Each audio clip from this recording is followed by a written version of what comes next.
Human cowboy found an orphaned alien dragon family living in his stable. Until it begged to stay alive.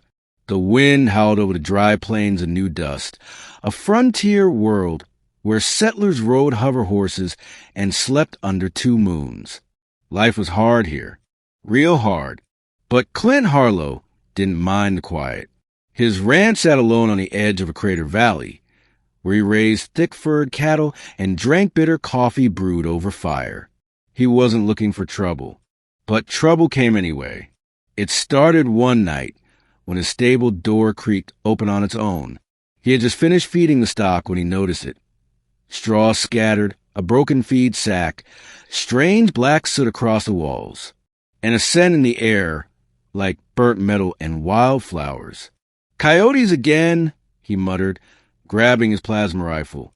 But when he stepped inside the darkened barn, he didn't find coyotes.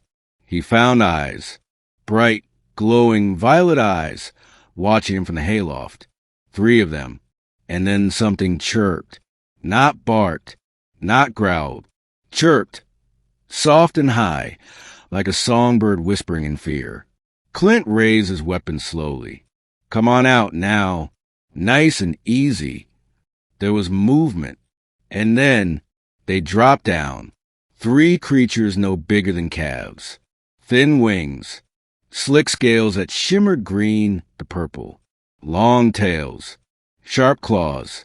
And heads shaped like a cross between a lizard and a hawk. Dragons. Alien dragons.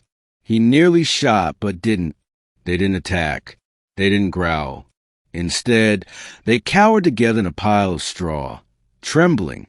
One took a step forward and made a sound, a plea, something between a whimper and a word. "Stay," it said, broken and garbled. "Pee, please." "No, shoot." Clint lowered the gun slowly. "You talk." It nodded, barely. "Were you?" Another step forward. Its chest had a shallow wound, scabbed over with purple blood. "No, Mama. No, Papa. Alone. Hurt. Cold."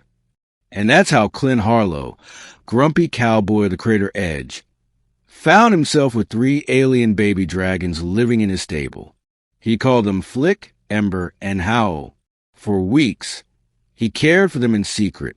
He patched up their wounds, fed them ground meat and warm broth, taught them not to torch the hay with their burps. And when the weather got cold, they curled beside him near the hearth, their bodies radiating soft heat like coals. They learned fast. Too fast. Ember could mimic human words in days. Flick learned how to unlatch the barn door. And Howl, he grew big, twice as big as the others, wings stretching wide in the moonlight when he thought no one was watching. Clint watched them grow with wonder and fear. He'd seen what the company did to things they didn't understand. Alien creatures were money, or weapons, or threats. If word got out, they'd come with guns and cages. One night, Ember crept into Clint's house and curled up at his boots. "You're not supposed to be in here," he grunted. Ember looked up, blinking slowly. "We smell the sky. It changes." "What do you mean?" "Hunters. Metal. Coming." Clint stood up, rifle in hand. "The company?" She nodded. "They heard us. They come now." Clint stared at the fire, jaw clenched. "Then we need to hide you." The next morning, the ships came. Sleek, black, unmarked, hovering like vultures over the ranch.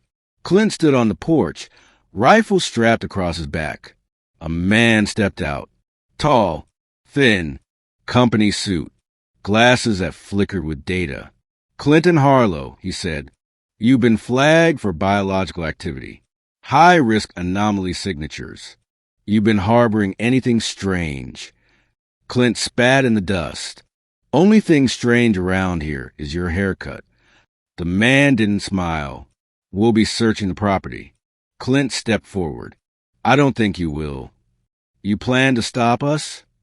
"I plan to tell you the truth. 3 creatures showed up weeks ago. Scared. Starving. Didn't mean no harm. I fed 'em. That's it. Where are they now? Clint looked toward the barn. Gone. Flew off. The company man squinted. We'll verify that. They searched, scanned, drilled into dirt, but found nothing. Clint had led the dragons deep into the canyons days ago, hidden them in the caves his father once used to smuggle fuel during the frontier rebellions. He told them to stay hidden. But when the company men brought dogs, and one sniffed toward the cave's trail, it happened. A roar. The sky trembled, and Hal burst from the cliffs, no longer a baby. He was huge now, armored in shimmering scale, wings like sails of starlight. He didn't attack, but hovered, snarling above the invaders, daring them. Clint's heart sank. They'd seen him. Guns came out. Lasers charged. The company man shouted, "Target acquired!" And then Ember landed in front of them, not as a beast, as a child.